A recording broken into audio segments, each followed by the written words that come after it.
Lady Helena invited the horsemen of the party to pay her a visit in turns, as her reception room was but small, and in pleasant converse with this amiable woman, they forgot the fatigue of their day's ride.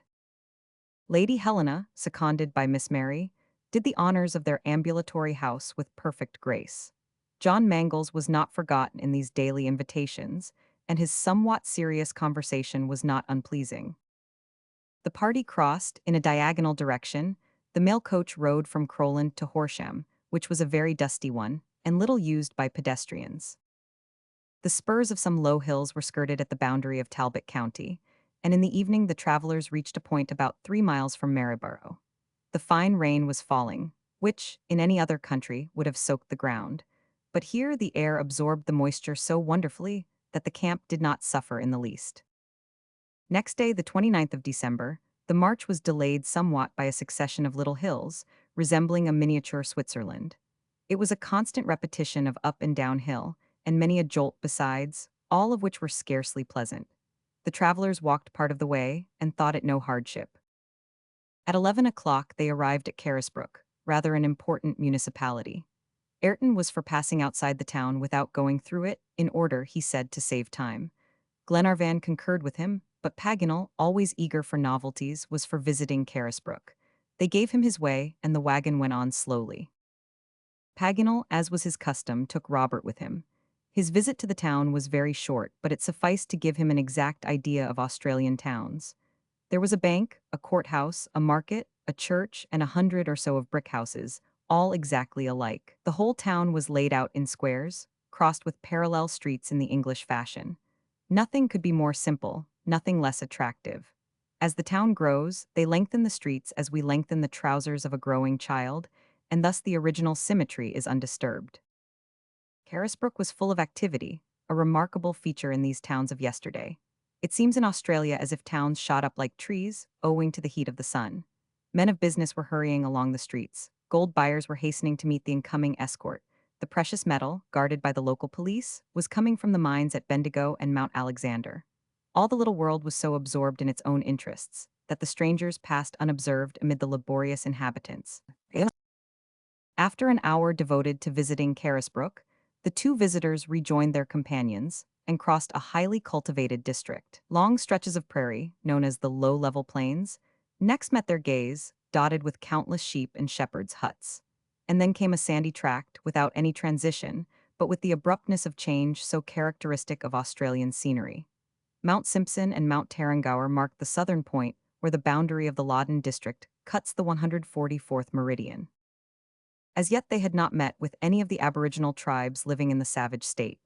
Glenarvan wondered if the Australians were wanting in Australia, as the Indians had been wanting in the pampas of the Argentine district. But Paganel told him that, in that latitude, the natives frequented chiefly the Murray Plains, about 100 miles to the eastward. "We are now approaching the gold district," said he. "In a day or two we shall cross the rich region of Mount Alexander. It was here that the swarm of diggers alighted in 1852. The natives had to fly to the interior. We are in civilized districts without seeing any sign of it, but our road will, before the day is over, cross the railway which connects the Murray with the sea. Well, I must confess, a railway in Australia does seem to me an astonishing thing." "And pray, why, Paganel?" said Glenarvan. "Why? Because it jars on one's ideas. Oh, I know you English are so used to colonizing distant possessions. You, who have electric telegraphs and universal exhibitions in New Zealand, you think it is all quite natural. But it dumbfounders the mind of a Frenchman like myself, and confuses all one's notions of Australia." "Because you look at the past, and not at the present," said John Mangles. A loud whistle interrupted the discussion. The party were within a mile of the railway. Quite a number of persons were hastening toward the railway bridge. The people from the neighboring stations left their houses, and the shepherds their flocks, and crowded the approaches to the railway. Every now and then there was a shout, "The railway, the railway." Something serious must have occurred to produce such an agitation, perhaps some terrible accident. Glenarvan, followed by the rest, urged on his horse. In a few minutes he arrived at Camden Bridge, and then he became aware of the cause of such an excitement. A fearful accident had occurred. Not a collision, but a train had gone off the line, and then there had been a fall. The affair recalled the worst disasters of American railways. The river crossed by the railway was full of broken carriages and the engine. Whether the weight of the train had been too much for the bridge, or whether the train had gone off the rails, the fact remained that 5 carriages out of 6 fell into the bed of the Loddon, dragged down by the locomotive. The sixth carriage, miraculously preserved by the breaking of the coupling chain, remained on the rails, 6 feet from the abyss. Below nothing was discernible but a melancholy heap of twisted and blackened axles, shattered wagons, bent rails, charred sleepers. The boiler, burst by the shock, had scattered its plates to enormous distances. From this shapeless mass of ruins, flames and black smoke still rose. After the fearful fall came fire, more fearful still. Great tracks of blood, scattered limbs, charred trunks of bodies showed here and there. None could guess how many victims lay dead and mangled under those ruins. Glenarvan, Paganel, the Major, Mangles, mixing with the crowd, heard the current talk. Everyone tried to account for the accident, while doing his utmost to save what could be saved. "The bridge must have broken," said one. "Not a bit of it, the bridge is whole enough. They must have forgotten to close it to let the train pass. That is all." It was, in fact, a swing bridge, which opened for the convenience of the boats. Had the guard, by an unpardonable oversight, omitted to close it for the passage of the train, so that the train, coming on at full speed, was precipitated into the Loddon? This hypothesis seemed very admissible, for although one half of the bridge lay beneath the ruins of the train, the other half, drawn up to the opposite shore, hung, still unharmed, by its chains. No one could doubt that an oversight on the part of the guard had caused the catastrophe. The accident had occurred in the night to the express train which left Melbourne at 11:45 in the evening. About 3:15 in the morning, 25 minutes after leaving Castlemaine, it arrived at Camden Bridge, where the terrible disaster befell. The passengers and guards of the last and only remaining carriage at once tried to obtain help. But the telegraph, whose posts were lying on the ground, could not be worked. It was 3 hours before the authorities from Castlemaine reached the scene of the accident, and it was 6 o'clock in the morning when the salvage party was organized, under the direction of Mr. Mitchell, the Surveyor General of the colony, and a detachment of police commanded by an inspector. The squatters and their hands lent their aid and directed their efforts first to extinguishing the fire which raged in the ruined heap with unconquerable violence. A few unrecognizable bodies lay on the slope of the embankment, but from that blazing mass no living thing could be saved. The fire had done its work too speedily. Of the passengers, 10 only survived, those in the last carriage. The railway authorities sent a locomotive to bring them back to Castlemaine. Lord Glenarvan, having introduced himself to the Surveyor General, entered into conversation with him and the Inspector of Police. The latter was a tall, thin man, imperturbably cool, and whatever he may have felt allowed no trace of it to appear on his features. He contemplated this calamity as a mathematician does a problem. He was seeking to solve it and to find the unknown, and when Glenarvan observed, "This is a great misfortune," he quietly replied, "Better than that, my lord." "Better than that?" cried Glenarvan. "I do not understand you." "It is better than a misfortune, it is a crime," he replied in the same quiet tone. Glenarvan looked inquiringly at Mr. Mitchell for a solution. "Yes, my lord," replied the Surveyor General, "our inquiries have resulted in the conclusion that the catastrophe is the result of a crime. The last luggage van has been robbed. The surviving passengers were attacked by a gang of 5 or 6 villains. The bridge was intentionally opened, and not left open by the negligence of the guard. And connecting with this fact the guard's disappearance, we may conclude that the wretched fellow was an accomplice of these ruffians." The police officer shook his head at this inference. "You do not agree with me," said Mr. Mitchell. "No, not as to the complicity of the guard." "Well, but granting that complicity, we may attribute the crime to the natives who haunt the Murray. Without him, the blacks could never have opened a swing bridge. They know nothing of its mechanism." "Exactly so," said the police inspector. "Well," added Mr. Mitchell, "we have the evidence of a boatman whose boat passed Camden Bridge at 10:40 p.m., that the bridge was properly shut after he passed." "True." "Well, after that I cannot see any doubt as to the complicity of the guard." The police officer shook his head gently, but continuously. "Then, you don't attribute the crime to the natives?" "Not at all." "To whom then?" Just at this moment, a noise was heard from about half a mile up the river. A crowd had gathered and quickly increased. They soon reached the station, and in their midst were 2 men carrying a corpse.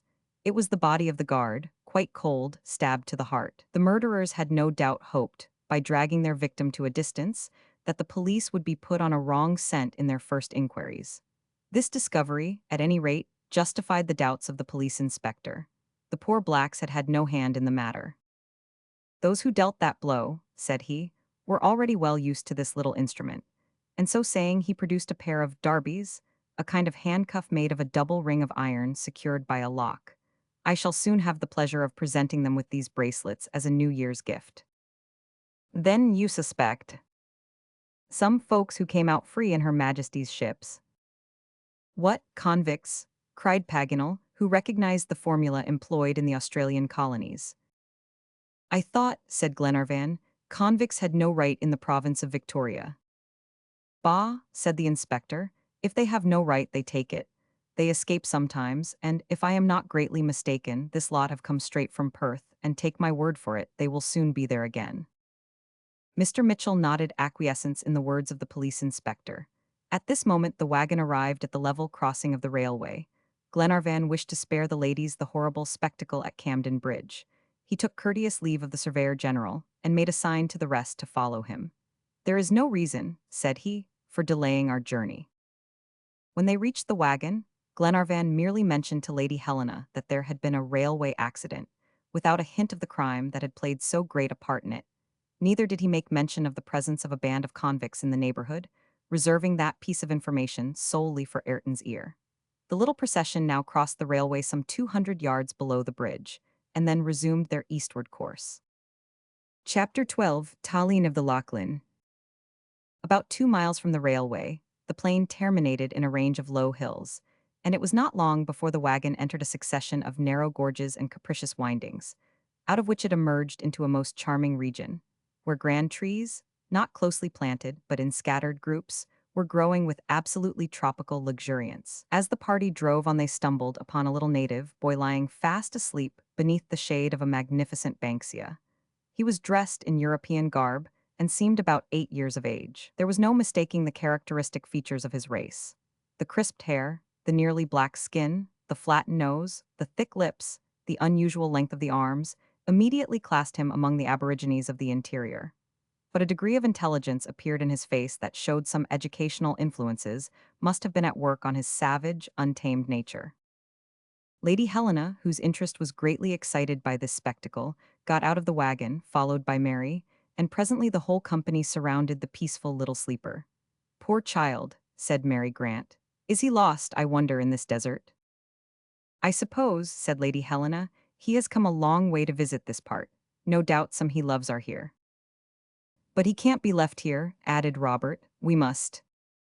His compassionate sentence remained unfinished, for just at that moment the child turned over in his sleep, and, to the extreme surprise of everybody, there was a large label on his shoulders, on which the following was written.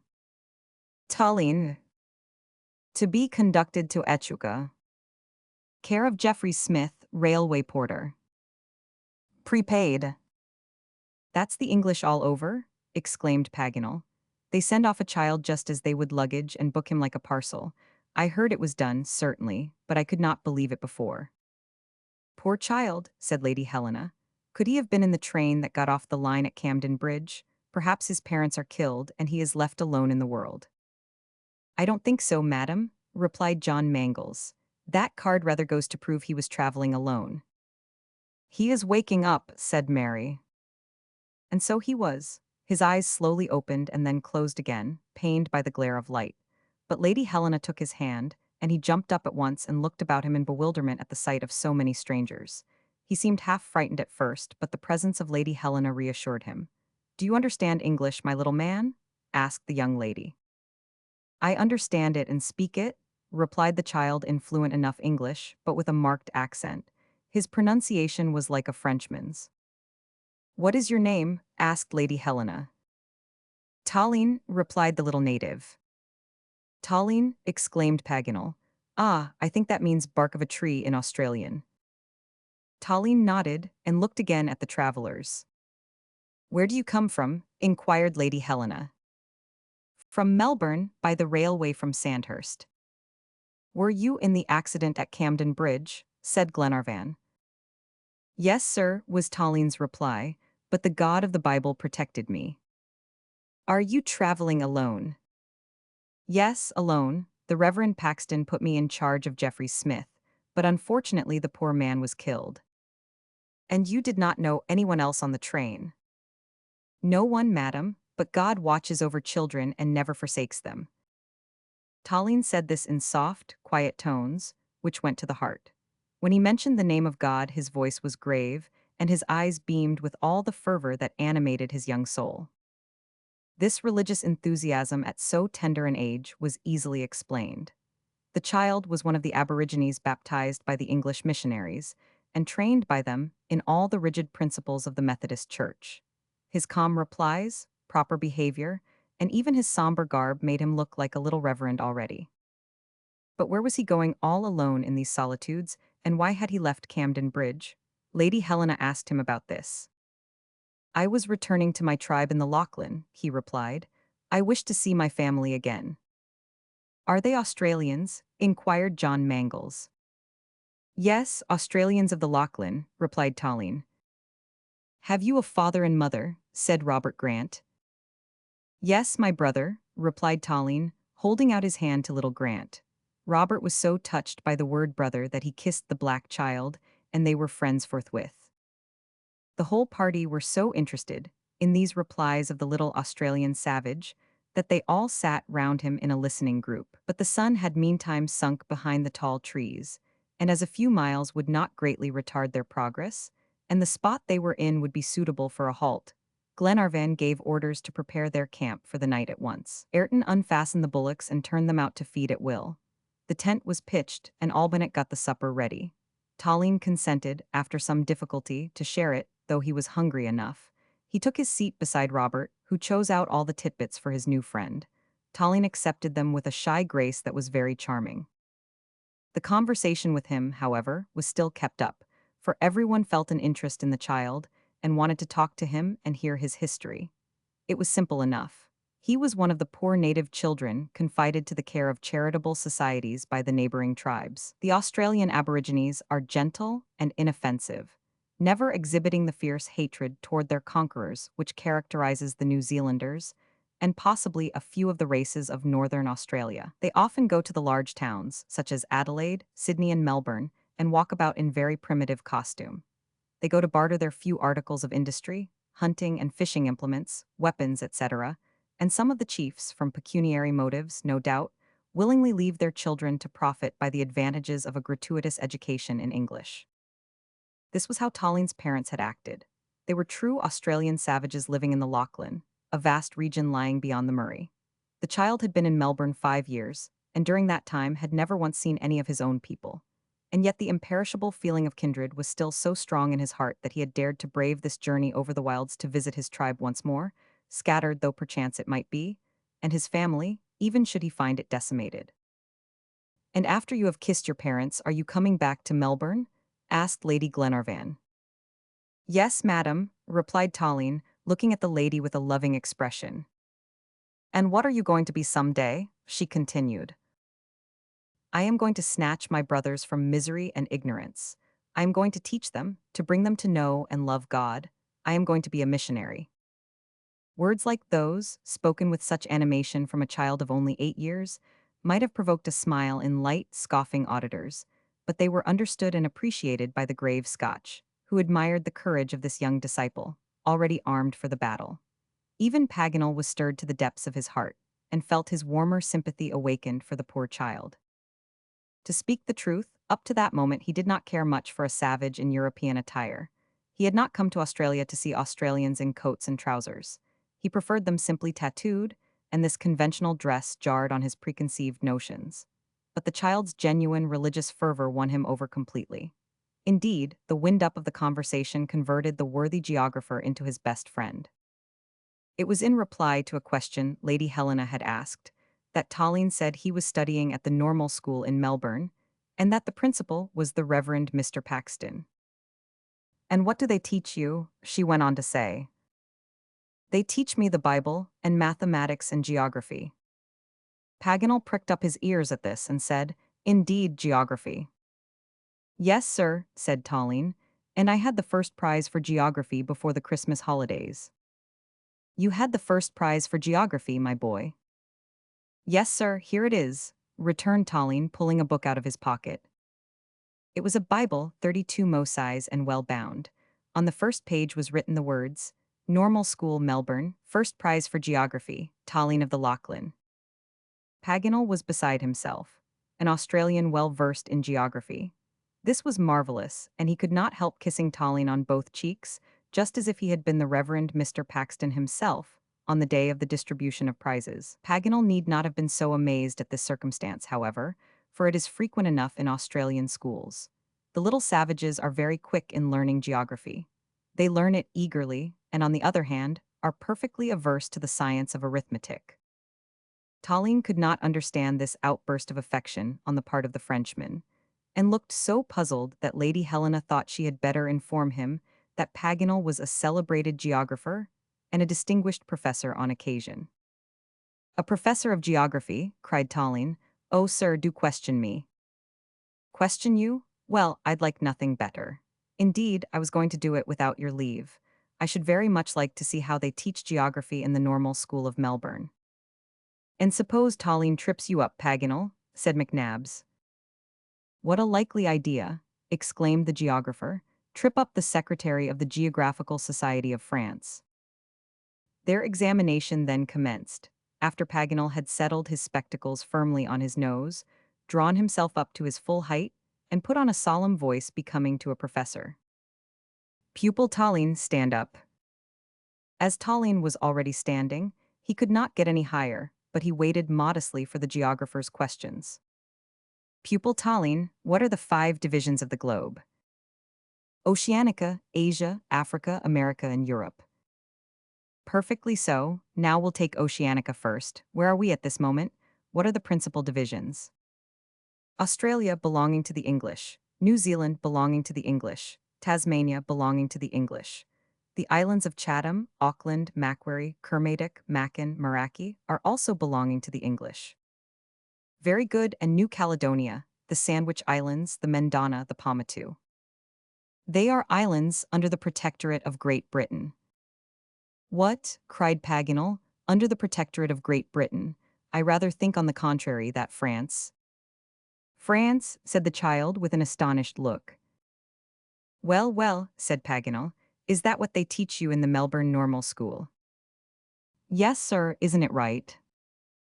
Oh, yes, yes, perfectly right. All Oceanica belongs to the English. That's an understood thing, go on. Paganel's face betrayed both surprise and annoyance, to the great delight of the major. Let us go on to Asia, said the geographer. Asia, replied Tallien, is an immense country, capital Calcutta.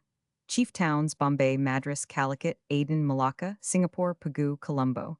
The Laccadive Islands, the Maldives, the Chagos, etc., belonging to the English. Very good, pupil Tallien, and now for Africa. Africa comprises 2 chief colonies, the Cape on the south, capital Cape Town, and on the west the English settlements, chief city, Sierra Leone. Capital, said Paganel, beginning to enter into this perfectly taught but Anglo-colored fanciful geography. As to Algeria, Morocco, Egypt, they are all struck out of the Britannic cities. Let us pass on, pray, to America. It is divided, said Tallien promptly, into North and South America. The former belongs to the English in Canada, New Brunswick, New Scotland, and the United States, under the government of President Johnson. President Johnson, cried Paganel, the successor of the great and good Lincoln, assassinated by a mad fanatic of the slave party. Capital, nothing could be better. And as to South America with its Guyana, its archipelago of South Shetland, its Georgia, Jamaica, Trinidad, etc., that belongs to the English too. Well, I'll not be the one to dispute that point. But Tallien, I should like to know your opinion of Europe, or rather your Professor S. Europe, said Tallien, not at all understanding Paganel's excitement. Yes, Europe. Who does Europe belong to? Why, to the English, replied Tallien, as if the fact was quite settled. I much doubt it, returned Paganel. But how's that, Tallien, for I want to know that. England, Ireland, Scotland, Malta, Jersey and Guernsey, the Ionian Islands, the Hebrides, the Shetlands, and the Orkneys. Yes, yes, my lad, but there are other states you forgot to mention. What are they? Replied the child, not the least disconcerted. Spain, Russia, Austria, Prussia, France, answered Paganel. They are provinces, not states, said Tallien. Well, that beats all, exclaimed Paganel, tearing off his spectacles. Yes, continued the child, Spain capital Gibraltar. Admirable, perfect, sublime, and France, for I am French, and I should like to know to whom I belong. France, said Tallien quietly, is an English province, chief city Calais. Calais, cried Paganel, so you think Calais still belongs to the English? Certainly. And that it is the capital of France? Yes, sir, and it is there that the governor, Lord Napoleon, lives. This was too much for Paganel's risible faculties. He burst out laughing. Tallien did not know what to make of him. He had done his best to answer every question put to him, but the singularity of the answers were not his blame. Indeed, he never imagined anything singular about them. However, he took it all quietly and waited for the professor to recover himself. These peals of laughter were quite incomprehensible to him. You see, said Major McNabbs, laughing, I was right, the pupil could enlighten you after all. Most assuredly, friend Major, replied the geographer. So that's the way they teach geography in Melbourne? They do it well, these professors in the normal school. Europe, Asia, Africa, America, Oceanica, the whole world belongs to the English. My conscience. With such an ingenious education, it is no wonder the natives submit. Ah, well, Tallien, my boy, does the moon belong to England too? She will some day, replied the young savage gravely. This was the climax. Paganel could not stand any more. He was obliged to go away and take his laugh out, for he was actually exploding with mirth, and he went fully a quarter of a mile from the encampment before his equilibrium was restored. Meanwhile, Glenarvan looked up a geography they had brought among their books. It was Richardson's Compendium, a work in great repute in England, and more in agreement with modern science than the manual in use in the normal school in Melbourne. Here, my child, he said to Tallien, take this book and keep it. You have a few wrong ideas about geography, which it would be well for you to rectify. I will give you this as a keepsake from me. Tallien took the book silently, but after examining it attentively, he shook his head with an air of incredulity, and could not even make up his mind to put it in his pocket. By this time night had closed in. It was 10 p.m. and time to think of rest, if they were to start betimes next day. Robert offered his friend Tallien half his bed, and the little fellow accepted it. Lady Helena and Mary Grant withdrew to the wagon, and the others lay down in the tent, Paganel's merry peals still mingling with the low, sweet song of the wild magpie. But in the morning at 6 o'clock, when the sunshine wakened the sleepers, they looked in vain for the little Australian. Tallien had disappeared. Was he in haste to get to the Lachlan district, or was he hurt by Paganel's laughter? No one could say. But when Lady Helena opened her eyes, she discovered a fresh branch of mimosa leaves lying across her, and Paganel found a book in his vest pocket, which turned out to be Richardson's Geography. Chapter 13, A Warning. On the 2nd of January, at sunrise, the travelers forded the Colban and the Copesp rivers. The half of their journey was now accomplished. In 15 days more, should their journey continue to be prosperous, the little party would reach Twofold Bay. They were all in good health. All that Paganel said of the hygienic qualities of the climate was realized. There was little or no humidity, and the heat was quite bearable. Neither horses nor bullocks could complain of it any more than human beings. The order of the march had been changed in one respect since the affair of Camden Bridge. That criminal catastrophe on the railway made Ayrton take sundry precautions, which had hitherto been unnecessary. The hunters never lost sight of the wagon, and whenever they camped, one was always placed on watch. Morning and evening the firearms were primed afresh. It was certain that a gang of ruffians was prowling about the country, and though there was no cause for actual fear, it was well to be ready for whatever might happen. It need hardly be said these precautions were adopted without the knowledge of Lady Helena and Mary Grant, as Lord Glenarvan did not wish to alarm them. They were by no means unnecessary, however, for any imprudence or carelessness might have cost the travelers dear. Others beside Glenarvan were on their guard. In lonely settlements and on stations, the inhabitants and the squatters prepared carefully against any attack or surprise. Houses are closed at nightfall. The dogs let loose inside the fences, barked at the slightest sound. Not a single shepherd on horseback gathered his numerous flocks together at close of day without having a carbine slung from his saddle. The outrage at Camden Bridge was the reason for all this. and many a colonist fastened himself in with bolts and bars now at dusk, who used to sleep with open doors and windows. The government itself displayed zeal and prudence, especially in the post office department. On this very day, just as Glenarvan and his party were on their way from Kilmore to Heathcote, the mail dashed by at full speed. But though the horses were at a gallop, Glenarvan caught sight of the glittering weapons of the mounted police that rode by its side, as they swept past in a cloud of dust. The travelers might have fancied themselves back in those lawless times when the discovery of the first goldfields deluged the Australian continent with the scum of Europe. A mile beyond the road to Kilmore, the wagon, for the first time since leaving Cape Bernouilli, struck into one of those forests of gigantic trees which extend over superficies of several degrees. A cry of admiration escaped the travelers at the sight of the eucalyptus trees, 200 feet high, with tough bark 5 inches thick. The trunks, measuring 20 feet round and furrowed with foamy streaks of an odorous resin, rose 150 feet above the soil. Not a branch, not a twig, not a stray shoot, not even a knot spoilt the regularity of their outline. They could not have come out smoother from the hands of a turner. They stood like pillars all molded exactly alike and could be counted by hundreds. At an enormous height, they spread out in chaplets of branches, rounded and adorned at their extremity with alternate leaves. At the axil of these leaves, solitary flowers drooped down, the calyx of which resembles an inverted urn. Under this leafy dome, which never lost its greenness, the air circulated freely and dried up the dampness of the ground. Horses, cattle, and wagon could easily pass between the trees, for they were standing in wide rows and parceled out like a wood that was being felled.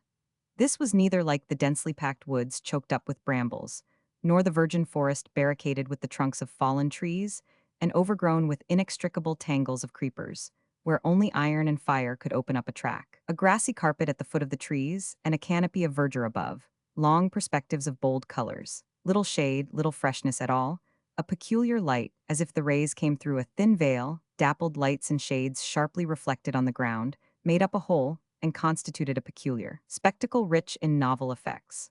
The forests of the oceanic continent do not in the least resemble the forests of the New World, and the eucalyptus, the tara of the aborigines, belonging to the family of Myrtaceae, the different varieties of which can hardly be enumerated, is the tree par excellence of the Australian flora. The reason of the shade not being deep, nor the darkness profound, under these domes of verdure, was that these trees presented a curious anomaly in the disposition of the leaves. Instead of presenting their broad surface to the sunlight, only the side is turned. Only the profile of the leaves is seen in this singular foliage. Consequently, the sun's rays slant down them to the earth, as if through the open slants of a Venetian blind. Glenarvan expressed his surprise at this circumstance, and wondered what could be the cause of it. Paganel, who was never at a loss for an answer, immediately replied, "What astonishes me is not the caprice of nature. She knows what she is about, but botanists don't always know what they are saying. Nature made no mistake in giving this peculiar foliage to the tree, but men have erred in calling them eucalyptus." "What does the word mean?" asked Mary Grant. "It comes from a Greek word, meaning I cover well. They took care to commit the mistake in Greek, that it might not be so self-evident, for anyone can see that the eucalyptus covers badly." "I agree with you there," said Glenarvan. "But now tell us, Paganel, how it is that the leaves grow in this fashion." "From a purely physical cause, friends," said Paganel, "and one that you will easily understand. In this country where the air is dry and rain seldom falls and the ground is parched, the trees have no need of wind or sun. Moisture lacking, sap is lacking also. Hence these narrow leaves, which seek to defend themselves against the light and prevent too great evaporation. This is why they present the profile and not the face to the sun's rays. There is nothing more intelligent than a leaf." "And nothing more selfish," added the Major. "These only thought of themselves and not at all of travelers." Everyone inclined to the opinion of McNabbs except Paganel, who congratulated himself on walking under shadeless trees, though all the time he was wiping the perspiration from his forehead. However, this disposition of foliage was certainly to be regretted, for the journey through the forest was often long and painful, as the traveler had no protection whatever against the sun's fierce rays. The whole of this day, the wagon continued to roll along through interminable rows of eucalyptus, without meeting either quadruped or native. A few cockatoos lived in the tops of the trees, but at such a height they could scarcely be distinguished, and their noisy chatter was changed into an imperceptible murmur. Occasionally a swarm of paroquets flew along a distant path, and lighted it up for an instant with gay colors. But otherwise, solemn silence reigned in this vast green temple, and the tramp of the horses, a few words exchanged with each other by the riders, the grinding noise of the wheels, and from time to time a cry from Ayrton to stir up his lazy team, were the only sounds which disturbed this immense solitude. When night came, they camped at the foot of some eucalyptus, which bore marks of a comparatively recent fire. They looked like tall factory chimneys, for the flame had completely hollowed them out their whole length. With the thick bark still covering them, they looked none the worse. However, this bad habit of squatters or natives will end in the destruction of these magnificent trees, and they will disappear like the cedars of Lebanon, those world monuments burnt by unlucky campfires.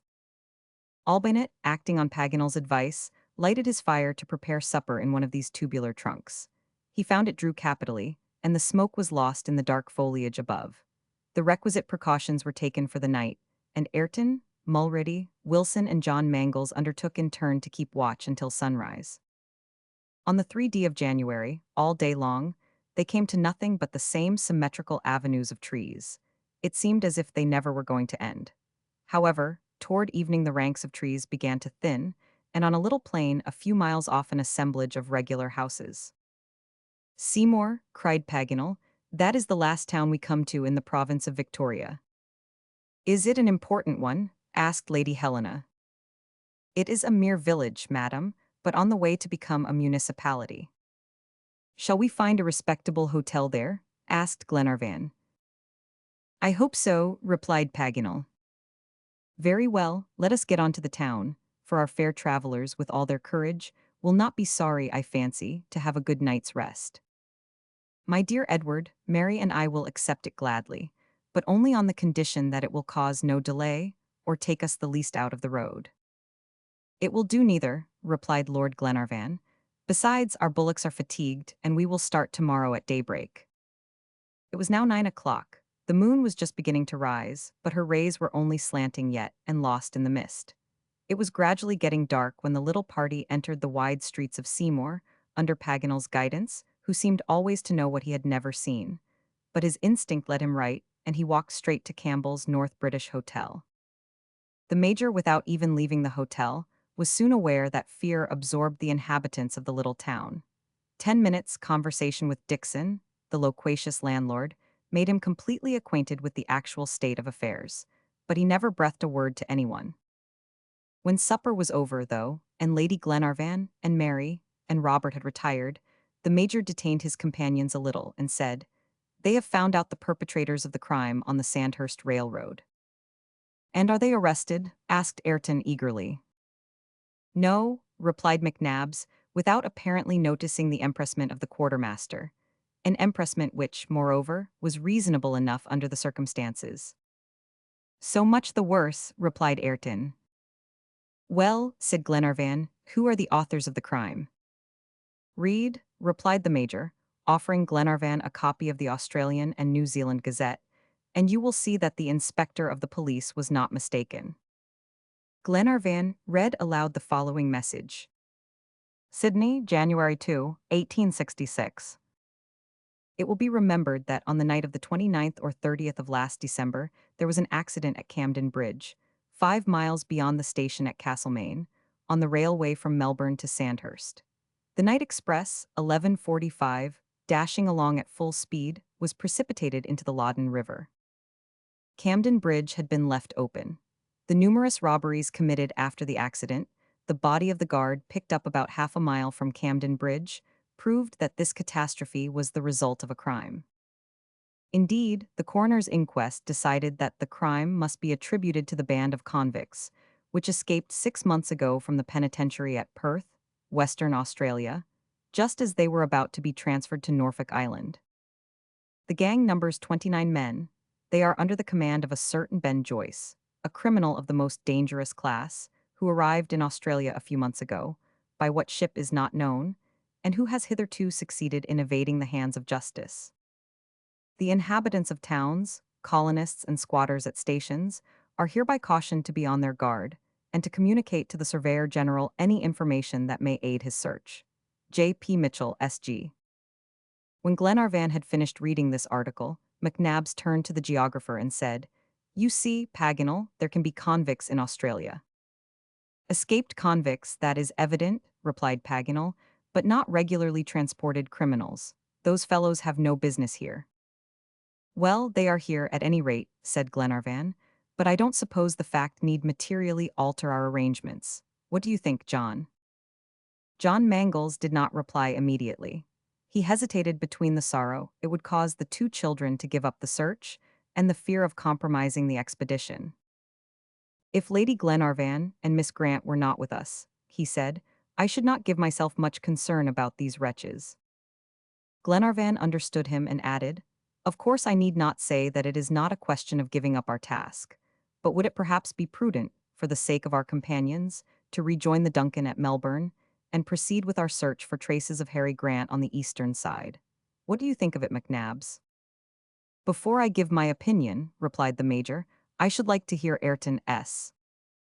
At this direct appeal, the quartermaster looked at Glenarvan and said, I think we are 200 miles from Melbourne, and that the danger, if it exists, is as great on the route to the south as on the route to the east. Both are little frequented, and both will serve us. Besides, I do not think that 30 scoundrels can frighten 8 well-armed, determined men. My advice, then, is to go forward. And good advice, too, Ayrton, replied Paganel. By going on, we may come across the traces of Captain Grant. In returning south, on the contrary, we turn our backs to them.